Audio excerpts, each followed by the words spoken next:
We really wanted to focus on big gameplay systems that would basically force players to throw their existing strategies over their shoulder and try to figure out the whole thing all over again. So with religion, espionage, the city-state system, the way that the combat works, there's just a lot of meat here for any average Civilization fan to really dig into. It's great now that we have the expansion. We have 34 different civilizations to play. So that's a lot of choice right there. But once you latch on to a couple of your favorite civilizations, you tend to play them a lot.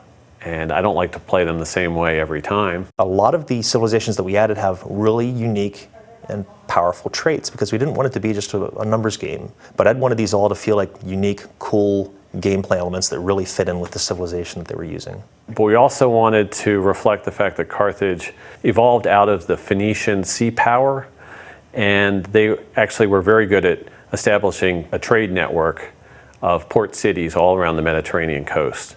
So they get free harbors, and then to reflect that ability to get up over the Alps and attack the Romans, they actually are the only civilization that can move units over mountains. Austria is a really cool addition for a couple of reasons. Ed wanted it there to flesh out kind of the whole European experience. He's using it in his scenario into the Renaissance because it's part of that whole religious conflict area that he wanted to go into.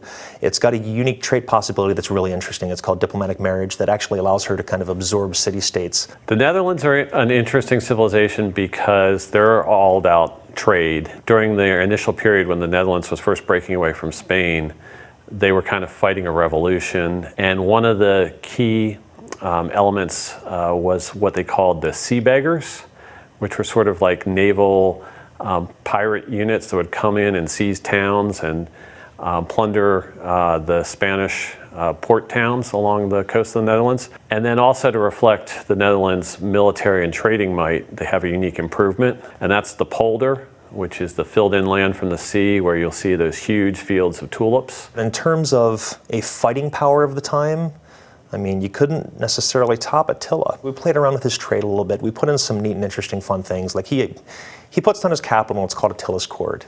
And then he kind of steals the rest of his city names from everybody else in the game. So you might actually see some of those low-lying city names from everybody else's civilizations, and he's taken and he's using them for himself. And naturally, it's another horse culture. It'll fit really well with that whole Genghis feel of things. Now, the cool thing about Ethiopia is it's the only African country that was able to withstand the period of European colonization. So they're the only holdout that was never part of a European colonial empire. And so we wanted to reflect that in their civilization's traits. So we wanted them to be very, very difficult to take out and conquer. And even though they might not be the biggest or the most powerful civilization, we still wanted them to be strong defensively. So that's the way their trait works.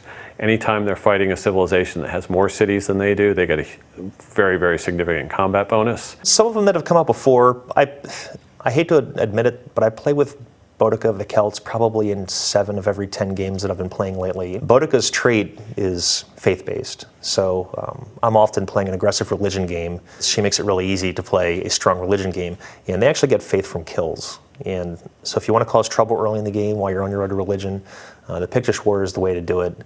Having played Civ 4, I loved the way religion spread across the map and sort of had this historical immersion element drawing you into the game, and it was very interesting to see, you know, where Buddhism spread and which civilizations adopted it and that kind of thing. But I wanted it to have more of an impact on the way the game played out. I wanted those religions to be very, very meaningful in terms of who had which ones and whether you could get the bonuses from one into your cities.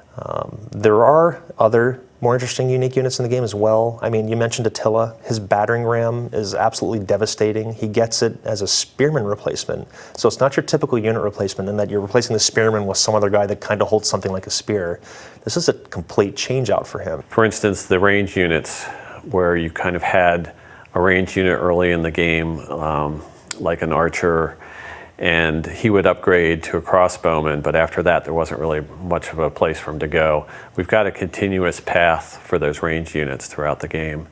So aside from all the new civilizations that we have, the units, all the content that people generally like to see in an expansion, we also put in a lot of big new systems. I mean, we've overhauled the combat. Obviously religion, I'm sure a lot of people have read about, is a big new system. Espionage.